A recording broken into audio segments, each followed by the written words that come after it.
আসসালামু আলাইকুম। আমার সামনে যে এয়ারবাসটিকে দেখতে পাচ্ছেন এটা হচ্ছে রেডমি বাডস 4 অ্যাক্টিভ।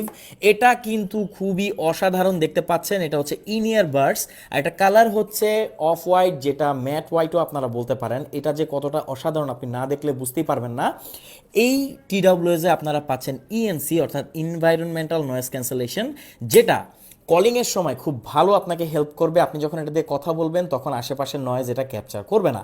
পাশাপাশি এটাকে যদি একবার ফুল চার্জ করেন, রেডমি ক্লেম করছে আপনি 30 ঘন্টার ব্যাকআপ পাবেন, 5 ঘন্টা করে বাডসের ব্যাকআপ পাবেন। আর এখানে কিন্তু টাচ বাটন আছে অ্যাজ ইউজুয়াল বাডসের মতো। বাডসগুলো খুবই প্রিমিয়াম, কানে খুবই আপনাকে ভালো একটা ফিল দিবে। আর এর সাউন্ড কোয়ালিটি খুবই অসাধারণ। আমাদের কাছে পাচ্ছেন 100% অরিজিনাল, সব থেকে বেস্ট প্রাইসে। এটার প্রাইস হচ্ছে 2100 টাকার আশেপাশে। তো এরকম বাজেট যদি আপনার হয়ে থাকে, আপনি রেডমি বাডস 4 অ্যাক্টিভকে কিন্তু এখনই পারচেস করতে পারেন। একটা ব্র্যান্ডেড টিডাব্লিউএস ইউজ করলে আপনি বুঝতে পারবেন যে অ্যাকচুয়ালি এগুলোর মজা কতটা। তো অর্ডার করতে কমেন্ট করে আমাদেরকে ইনবক্সও করতে পারেন। আর যে কোনো তথ্য জানতে আপনি চাইলে আমাদের ফেসবুক পেজ ভিজিট করতে পারেন, bdshop.com। Thank you so much.